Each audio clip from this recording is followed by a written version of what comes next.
Hey parents, how would you like a show that makes bedtime, bath time, mealtime, and break time more fun for your kids? Then check out Who Smarted, the podcast that turns everyday moments into awesome learning adventures for kids aged 7 to 11 and grown-ups too. Don't just take my word for it. Here's what Mom Jenny says. I love Who Smarted because it makes learning fun for my kids. And I love it too. We listen together on car rides, and it sparks the best conversations. It's the perfect way to make the most of our time in the car and connect as a family. Who Smarted is the podcast my kids ask for every single car ride. With fun, fast-paced episodes on science, history, and so much more, Who Smarted makes learning exciting for the whole family. We invite you to listen now for free wherever you get your podcasts. That's Who Smarted, wherever you get your podcasts.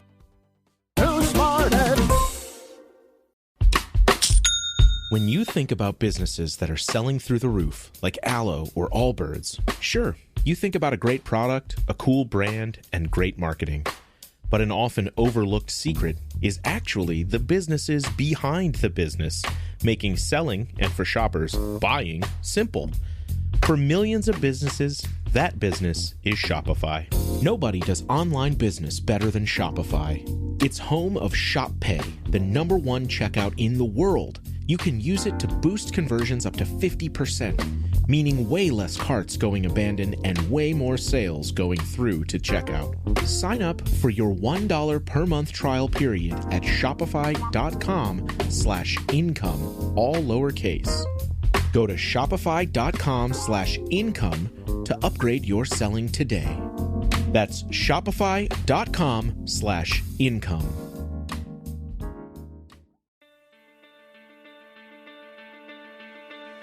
Hey friends, I'm Rachel Grohl, and I'm your host for the Hearing Jesus podcast, where I help you to know God and to make Him known.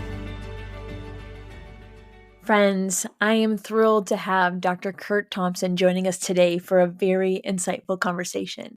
For those who may not be familiar, Dr. Thompson is a distinguished psychiatrist, an author, and a speaker, and he specializes in this intersection of interpersonal neurobiology and Christian spirituality. He earned his medical degree from Wright State University of Medicine, and he completed his psychiatric residency at Temple University Hospital. And now he maintains a private practice in Falls Church, Virginia, where he treats adults, teens, and families.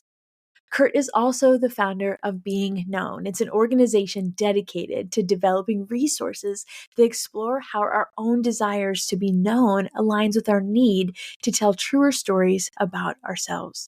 Through his work, including books like The Soul of Shame and The Anatomy of the Soul, some of my personal favorites, he guides us toward forming deep relationships and living these integrated, healed, creative lives. Beyond his professional life, Dr. Thompson serves as an elder at his church, and he engages in things like preaching, teaching, and healing ministry. He is an absolute joy and privilege to have on the show today, and I know you're going to be blessed by this conversation. Curt, welcome so much to the show today. I'm so thankful to have a little bit of time to talk with you today. And I was thinking, for those of you who may not know you or be familiar with your work, could you just introduce yourself a little bit and share a little bit about your background, both personally and professionally? Well, first of all, Rachel, thanks so much for inviting me to be part of the conversation. I'm really grateful, and it's humbling anytime I'm invited to, be part of a conversation where people are working so hard to follow Jesus and to become the kind of person that God's trying to turn us into becoming. And so I'm grateful for your podcast and for the work that you're doing and helping to create space for people to have an opportunity to do that. Things about me: I'm married for 38 and a half years. I have a daughter who's 34 and married, living in Nashville. And I'm 6 weeks ago became a grandfather for the first time. So that's a big deal. We have a son who's 31, who's just recently successfully defended his PhD. And I have, this embarrassment of riches when it comes to friendships with people who have loved me far more well than I deserve. And those friendships over time, both mentors and peers and my kids, all have formed and shaped me very deeply. The work that I do and have been doing for the last 35 plus years, almost 40 years, is that of the practice of psychiatry. And we have a private practice that's here in Northern Virginia. And that entails lots of different things. And over the last 20 years, that has emerged and evolved into doing, writing about some things and having opportunity to speak in settings where this question of this intersection of neuroscience and spiritual formation are kind of converging. And I tell people that my role is to preach the gospel in the language of neuroscience and to help people tell their stories more truly. This is what we're really trying to be about. And what it tell our stories truly having to do with allowing our stories to come into line with the story of the King and the story that the King is telling, not just about each of us as individuals, but telling the story that the King is telling about the world that we are part of. So we who are Jesus followers are all following him, practicing for the heaven that's coming, as I invite people to consider it. And so anything that we're doing that's helping us live more truly according to the way the world actually is, this new world that is coming. Anyway, the work that you're doing here on this podcast is all part of that. So I'm really grateful to be part of it. Yeah. Well, and I know one of the things that we have a shared passion around, and what I kind of want to talk about today, and the listeners of the show are very familiar with, is the work of Compassion International. And Hmm. I'm wondering if you could share how you first came to get involved with Compassion. Mhm. Well, my wife and I would say largely, my wife has been the person with her foot on the accelerator, if you will, like just who's helping to drive the car here. But we have been sponsoring a child for well over 25 years. We've been part of that mission that Compassion shares, and so I have been. We like to say that in the work of spiritual formation, that the notion of what we are becoming, like that God is interested in turning us into a kind of people, turning me into a kind of person who's getting me ready for the kingdom that is coming. And the expression of who I am as a person in the social context is really what the word justice, the English word justice in the scriptures, is really getting after. That justice is really what interpersonal relationship looks like in the way that we socially structure our world. And in many respects, what Compassion does is really help us employ righteousness, as we would say, right relationship in the structural format of the world by caring for those who are perhaps most at risk. And this notion of caring for children through the church, this is a really, I think, important element as well, that they're caring for children through the church is a way for us to embody the work of justice in ways that I think are both easily accessible to us with a trustworthy organization. And I had the privilege a couple of years ago with my friend Pepper Sweeney, my co-host of our podcast, to have the chance to go to Central America and bear witness to the work that Compassion is doing there. And those kinds of journeys, give you an embodied encounter with what's really happening, boots on the ground, that only even more so convinces me and persuades me that the work that Compassion is doing is the genuine article. And I'm really grateful that they're doing the work that they're doing and really humbled to be able to support that. Yeah. One of the things that I think is important to touch base on, and it's something that I've personally been impacted, is this idea of being known, which is something that you write and speak a lot about, and how important it is for people to truly feel known. And so, especially when they're struggling or they're in environments where that's not always the case. And so I wonder if you could just speak a little bit to the work that Compassion is doing in what it means to help children feel known, and what your perspective is on how Compassion is actually doing. I'll give you an example. One of the projects that one of the churches is initiating in where we visited in Central America is a project that primarily is supporting mothers of newborns. And what was so striking to me, and I kind of expressed this when we were there, what is so striking to me is that from an attachment standpoint, from the standpoint of how do we, what does it mean for us to be deeply known? The scriptures talk about this notion that the person who loves God is known by God. Paul writes this in 1 Corinthians, and this notion that he doesn't write, the person who loves God knows God. Not that that's not true, but the beginning of my loving God begins first with God creating for me the opportunity to be known by him. And in particular, the the parts of me that I would usually very much like nobody to know, because there's way too much risk in being seen and then told, I don't really want to have anything more to do with you. But to be known by God in those very parts of me that I hate the most, but to instead experience being loved, that is the fundamental mechanism by which secure attachment emerges in normal human development. This work, for example, that Compassion is supporting, that a church is initiating there in Central America, was a project in which mothers of newborn babies were being cared for themselves. And one of the things that we say is that, like, I can't really give to my child what I don't have. Yeah. And when in witnessing the mothers being known, you would see that immediately, the immediate downstream consequence of this is that with the mothers being supported, they are then really liberated and supported to provide for their children the whole experience of their children then being seen, soothed, safe, and secure, because the moms are being supported in ways that they otherwise might not be. And so one of the beautiful things that we were seeing was that the indirect consequence of this, even though the identified explicit project is we're going to support moms of newborns, of course.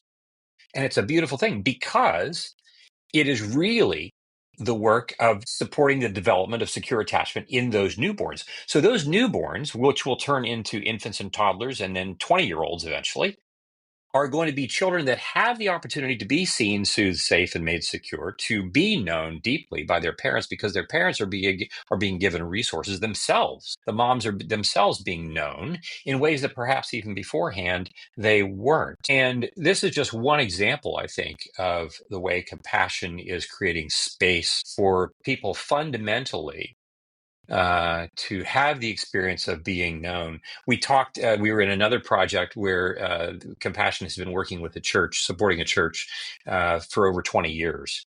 And here we have young people who are now in their late teenage years and early 20s who have been part of this church's family and project for most of their lives.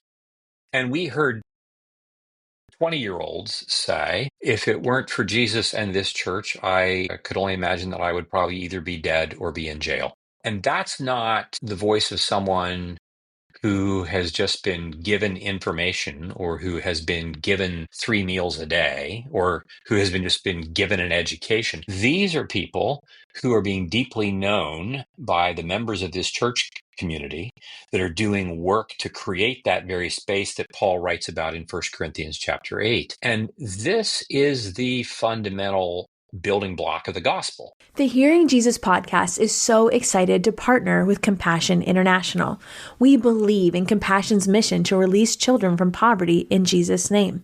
I've seen the impact myself through the letters and the updates that I've received as a sponsor.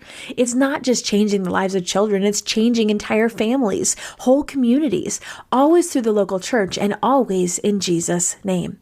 When you sponsor a child, you ensure access to quality education, medical checkups, healthy food, clean water, and most importantly, the love of Jesus, delivered through a church in their community because of a generous, caring sponsor like you. And you can speak life, love, and hope to your sponsored child through personal letters that you'll exchange. I hope you'll join me in sponsoring a child through Compassion today. All you have to do is pull out your phone, open up a text, and text Hearing Jesus to 83393.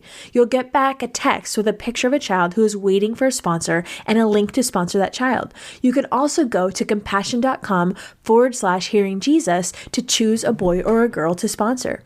When you sponsor a child, we will send you a copy of She Hears, Learning to Listen to Jesus, my Bible study, as a token of our thanks for investing in the life of a child. Thank you for joining me in sponsoring a child through Compassion today. Are you looking for a way to experience Lent differently this year?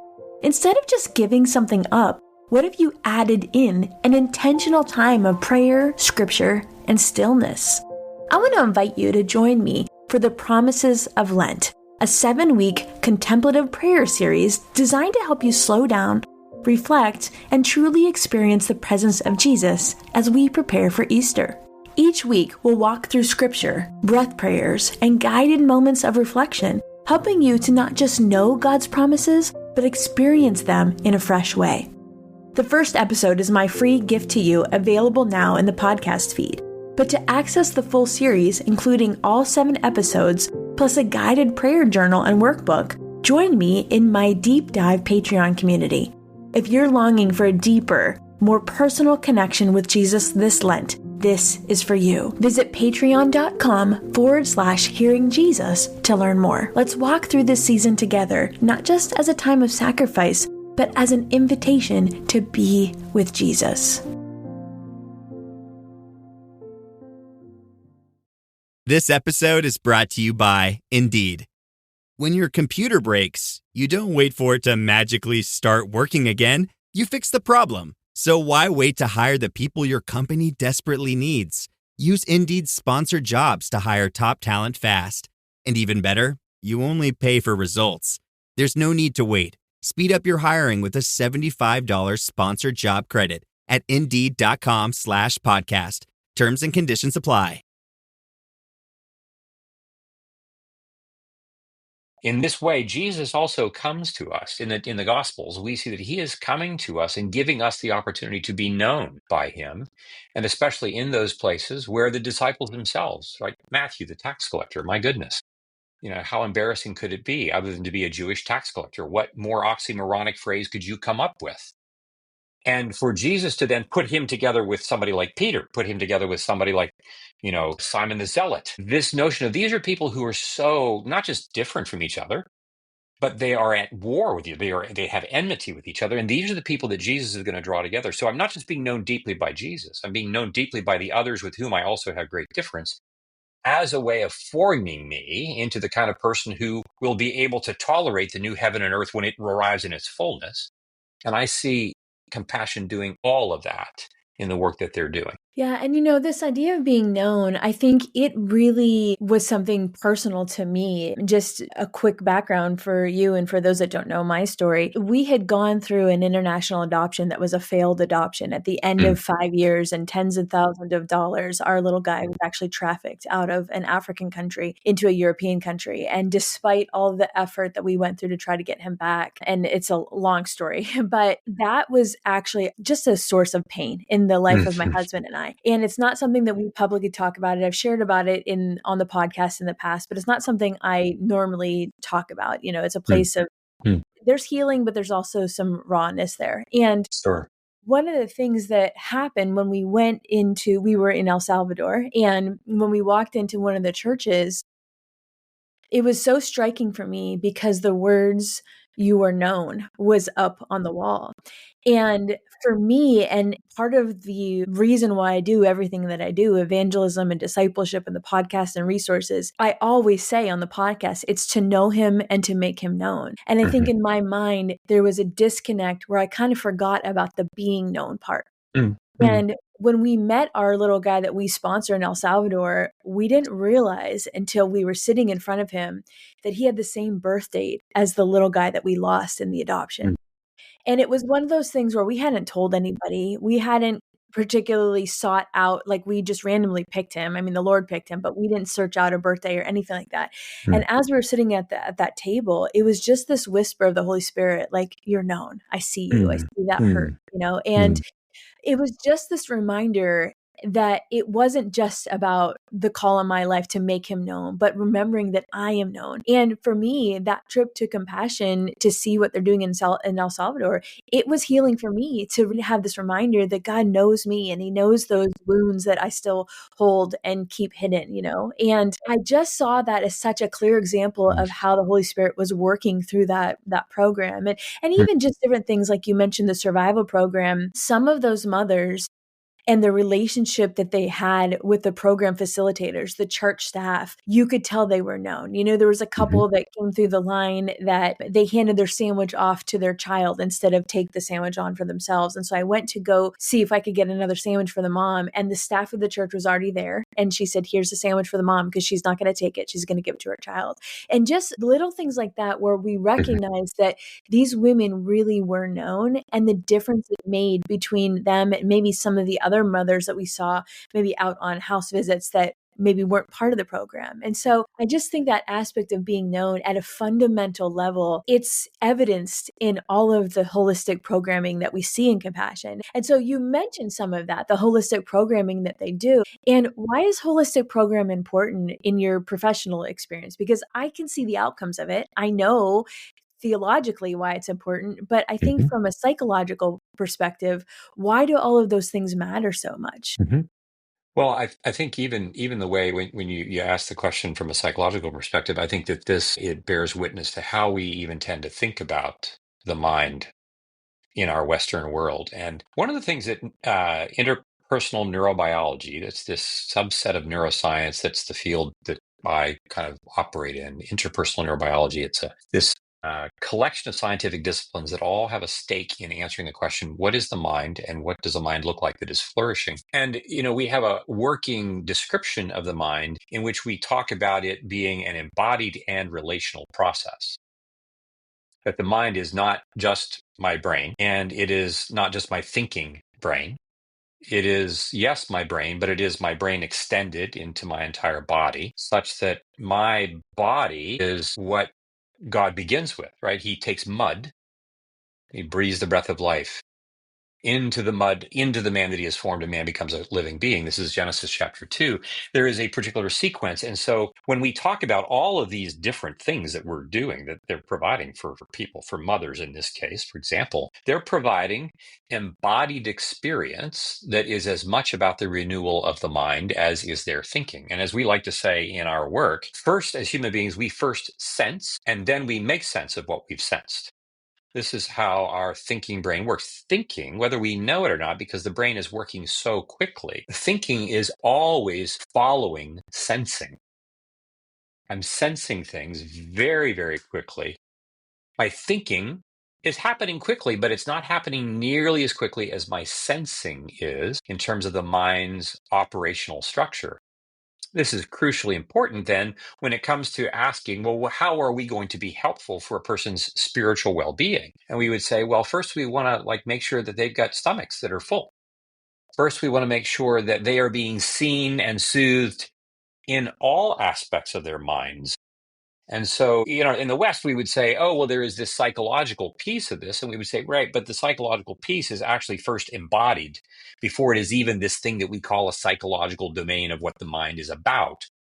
And this is, I think, what's so crucial about just reading the Gospels. When we read that, when we hear the command to love the Lord your God with all your heart, mind, soul, and strength, these words are really intended to be a composite of love the Lord your God with all of who we are. And so we would say that to meet the mothers where they are, with so many different elements of when one is seen by being given food, right? I'm not just seeing your psychological self. I am seeing your mind because of the embodied portion that your mind is constructed of. And so we see that as far as the way humans actually operate, we talk in language like the psychological and the physical and the spiritual and so forth. And those are helpful words for us to kind of try to get our mind and hands around descriptive metaphors for what we're talking about at the time. But in terms of who we actually are, there aren't really these real dividing lines that divide us up into who we are. But we come to the table to address all of these different features. This process of being known by being seen, in many respects, when we're talking how we are doing this with adults, it's no different than what happens when we are taking care of newborns. A newborn is crying. That is a material world event. I hear this. I go to the child. I pick the child up. I comfort the child. I feed the child. And in so doing, I am also nurturing their soul. I'm nurturing their spirit. I'm nurturing them psychologically. They are sensing first in their body that they are being seen and they're being soothed. And at some point, this will merge into language and words, and they will then have sentences, and they will say what they want. And we will say yes, yes, and no, all the things that we put into this process of being known that includes all the things, so many of the things that compassion is addressing in the way that they are doing the work that they're doing. The Hearing Jesus podcast is so excited to partner with Compassion International. We believe in Compassion's mission to release children from poverty in Jesus' name. I've seen the impact myself through the letters and the updates that I've received as a sponsor. It's not just changing the lives of children, it's changing entire families, whole communities, always through the local church and always in Jesus' name. When you sponsor a child, you ensure access to quality education, medical checkups, healthy food, clean water, and most importantly, the love of Jesus, delivered through a church in their community because of a generous, caring sponsor like you. And you can speak life, love, and hope to your sponsored child through personal letters that you'll exchange. I hope you'll join me in sponsoring a child through Compassion today. All you have to do is pull out your phone, open up a text, and text Hearing Jesus to 83393. You'll get back a text with a picture of a child who is waiting for a sponsor and a link to sponsor that child. You can also go to compassion.com/Hearing Jesus to choose a boy or a girl to sponsor. When you sponsor a child, we will send you a copy of She Hears, Learning to Listen to Jesus, my Bible study, as a token of our thanks for investing in the life of a child. Thank you for joining me in sponsoring a child through Compassion today.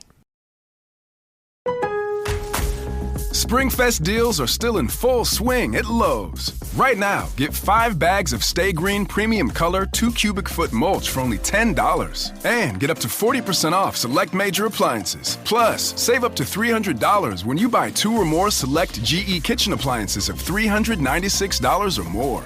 Lowe's, we help, you save. Valid through 4/16, excludes Alaska and Hawaii. Selection varies by location. While supplies last. See Lowe's.com for more details and qualifying items.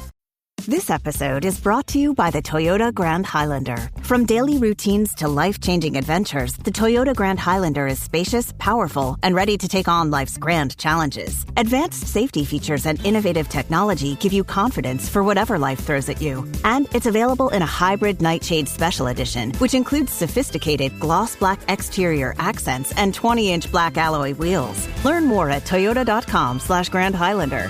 Toyota, let's go places. You know, one of the things that I found striking, and I was wondering if you could speak to, was how this concept of being known answers the problem of shame. Because I think in contexts where there's poverty, there is also often a lot of shame that goes hand in hand with that. And so from your perspective, how do those things kind of interact with each other? Yeah, it's a great question. And one of the things that we talk about is that it is easy for us who have much to talk about settings where there are those who have much less, poverty, for example. And even in the way that we talk about it, sometimes we can imagine that there's great difference between us and those who are in states of poverty, when in fact there's so much about our own lives that are just impoverished, that are just as impoverished. It's just that we have so many accessories that can keep us from being aware of how impoverished we are, that we're not nearly as aware of things as people are who really don't have food to eat, don't have the accessories financially, structurally, and so forth. But I think that where shame plays a role in this is that, we would say that we in the West who are wealthy, which is most of us, relatively speaking, to the rest of the world, much of our wealth actually serves the purpose of covering or hiding our shame from us. We protect ourselves from ourselves. I do this with my stuff, with my activities. Now, that's not the only purpose they serve, right? We do lots of good things. We make purchases of good things. And it is not that all they are ways for me to cope with my shame, but they can serve that purpose at times. And the point being that shame is such a primal, pervasive part of what it means to be human. So much of the scriptures talk about sin as it is attached to this neuroaffective, emotional state that we call shame. It's a state that develops as early as 15 to 18 months of age. We begin to encode this. We then begin to associate it with particular stories that we tell ourselves. I'm not good enough. I'm not smart enough. I'm not this enough. I'm not that enough. But those are all words that I'm using to, again, make sense of what I'm sensing. The process of being known is so important because it's easy for us to think, I'm having a conversation with Rachel and I tell you something about myself for which I'm ashamed. And Rachel might say, or I might say to you, well, you don't need to be ashamed of this, which of course is completely, most of the time, pretty ineffective. My shame is not first a piece of information that I happen to have. It is a felt sense, first of all, that I have in my body. It is then a story that I tell that is grounded in those real experiences that I have that are neurally embedded. It's as real as the computer I'm looking at, in that sense, from a material world standpoint. And what I need as an antidote for this is not information in which someone says, you don't need to be ashamed, although that's not unhelpful. What I need is an equally felt experience of me, for instance, telling you, Rachel, the story of something about me in which my shame is held. Right? Shame isn't just an abstraction. It is a thing that is contained within particular stories that I've experienced with particular people, in which I have come to believe particular things that are true about my state of being in the world. And when I tell you this thing that I'm ashamed of course, which I'm like really reticent to do because I'm seeing you looking at me and I don't want to feel the shame that I'm invariably going to feel. But when I tell you this and you keep gazing at me with loving kindness, when you say, gosh, that's got to feel awful.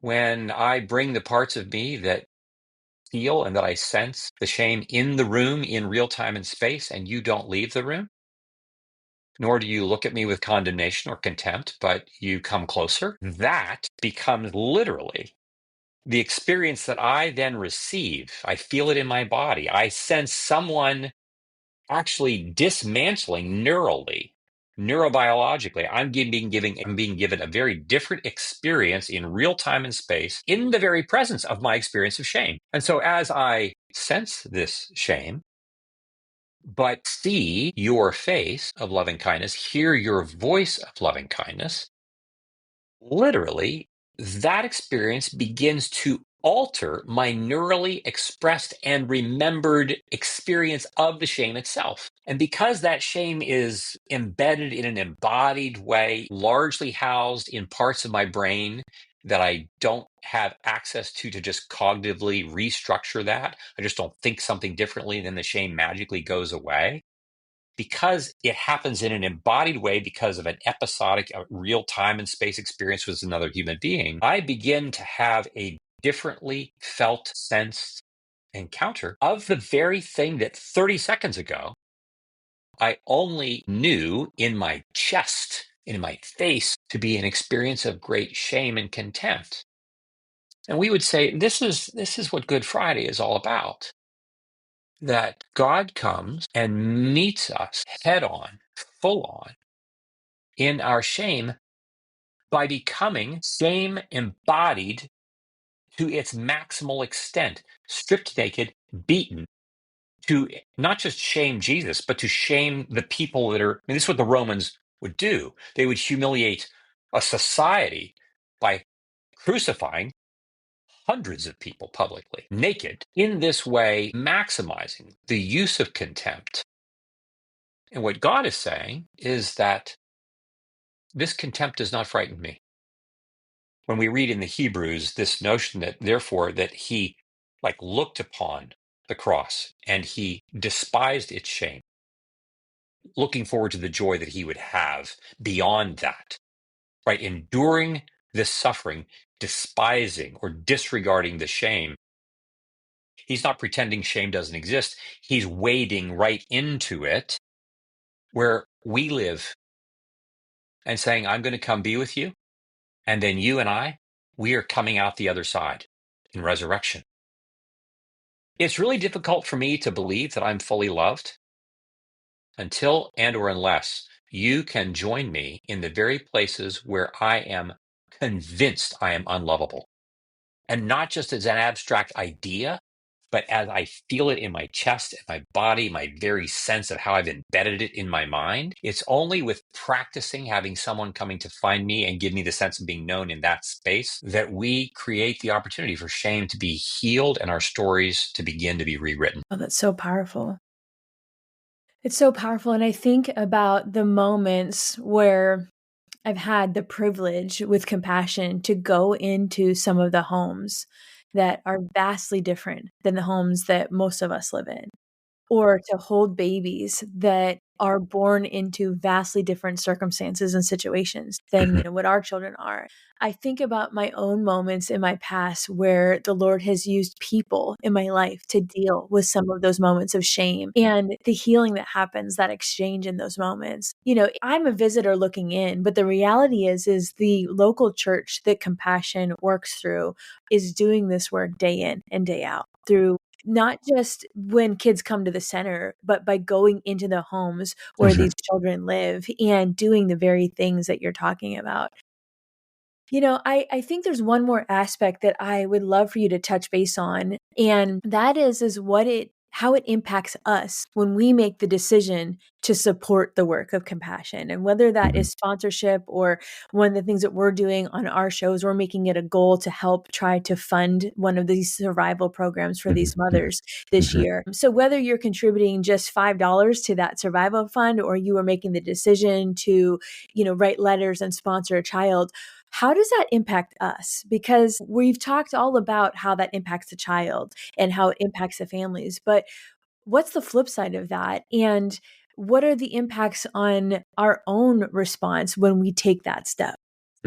Well, Rachel, I'll just speak personally, and I would say that, I know that, Compassion, I don't know that Compassion has the capacity to provide a trip for every single sponsor. But I think that I would want to say to our listeners, to the degree that anybody has the opportunity to join Compassion, to visit one of these programs, I would say by all means take advantage of that. When we encounter people in real embodied material world places, that makes it more viscerally available to us, like what it is that we're actually doing, who are the people that we're really working with and for over time.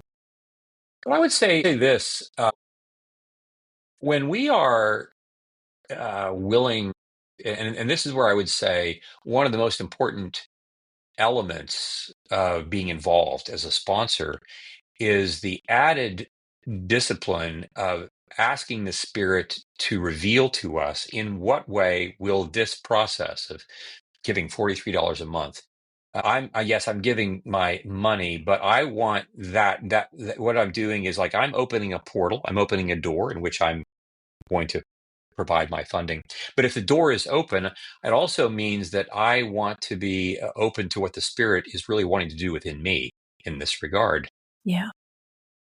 And it is easy for us to, and easy and right, I think, and it's part of what it means for us to give generously and to have the felt sense of well-being because we are giving generously and being helpful. I also think it creates an opportunity for us to be curious about where are the places of poverty within our own hearts. What is God trying? Where are the parts of my own life in which I am actually impoverished in ways that I don't know?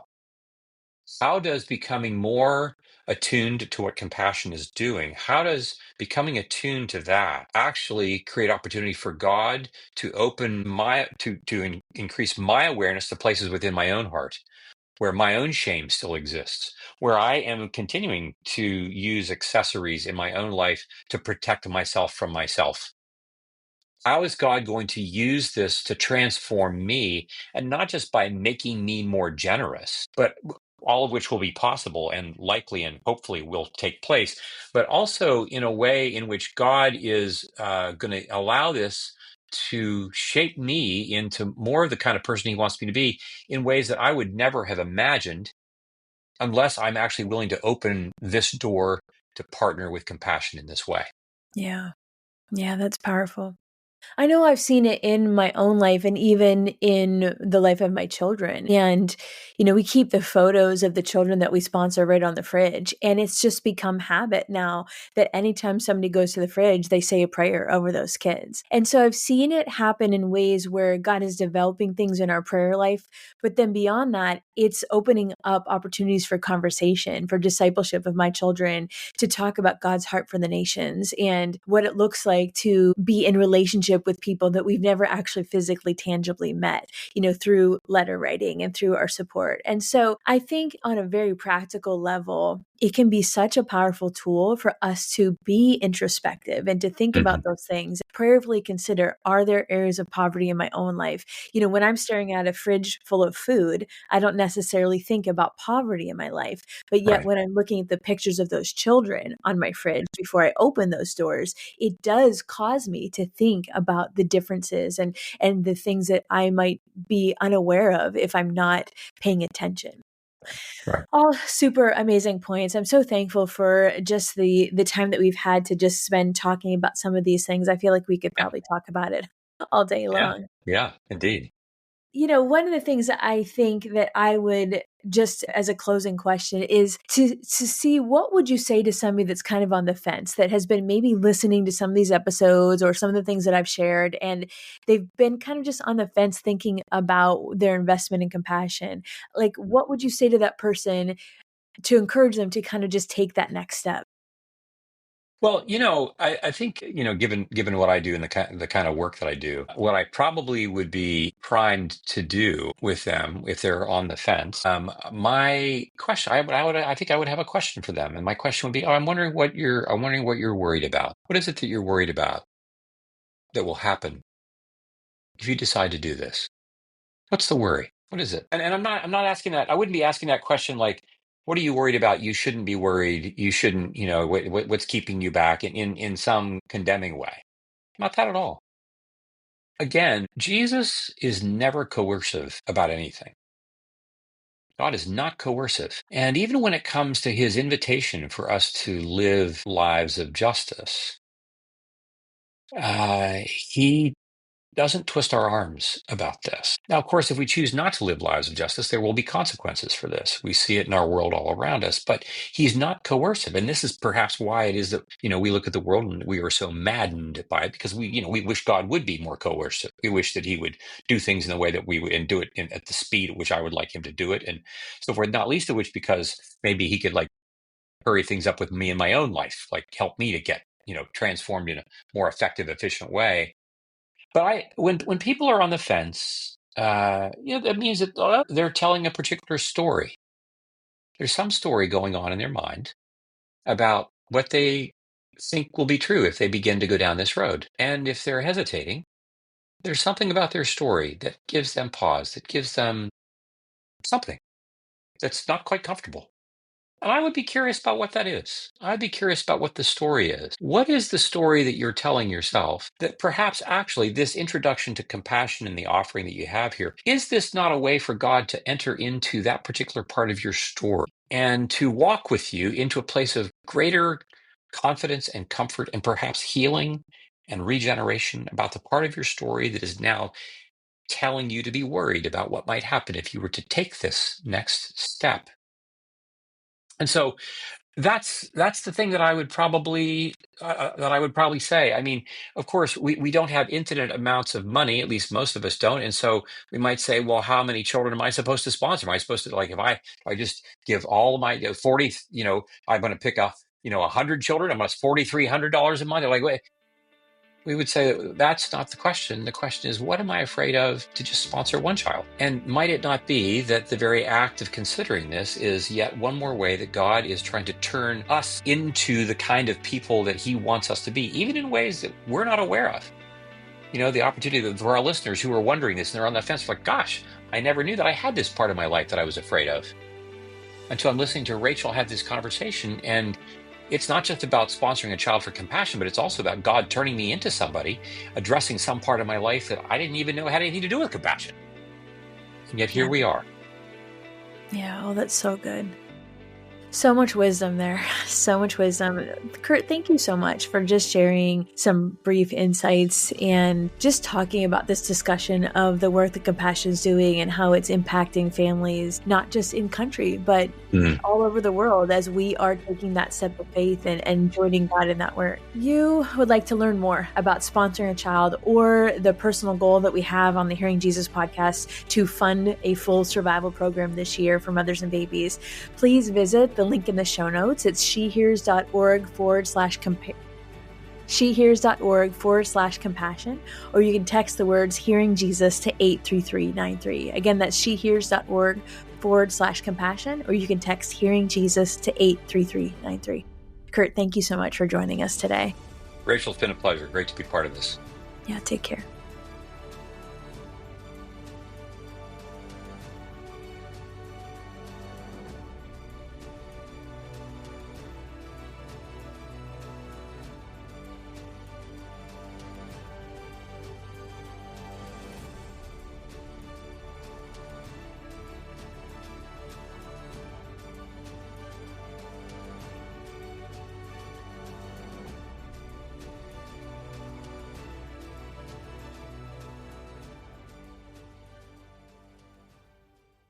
Hey, so I'm launching a new season on the podcast, The Doctor and the Nurse. World-renowned brain coach Dr. Daniel Amen joins me as a co-host as we dive deep into the mind and the brain of everything high performance. I've been fascinated for years as I've worked with top athletes, high-powered CEOs, Hollywood actors, and all high performers in all types of different fields of how they break through pressure, ignite drive, how they overcome distractions, how they put fear on the bench, how they tap into flow state and just dominate all these different areas of high performance. So on this season, my good friend Dr. Daniel Amen will break down what is actually going on in the brain in these different areas, and I will give actionable tools to be able to use and apply in your life. So buckle up, The Doctor and the Nurse on The David Nurse Show, coming at you.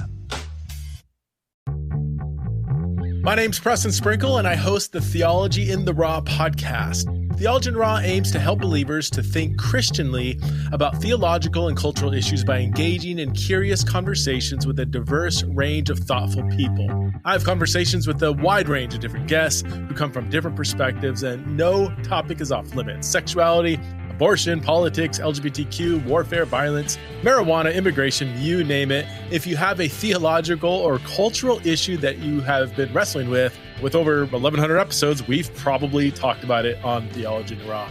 Along with conversations with various people, I also address questions sent in from my audience every month. And occasionally, I will talk about some of my latest research projects that I'm currently working on.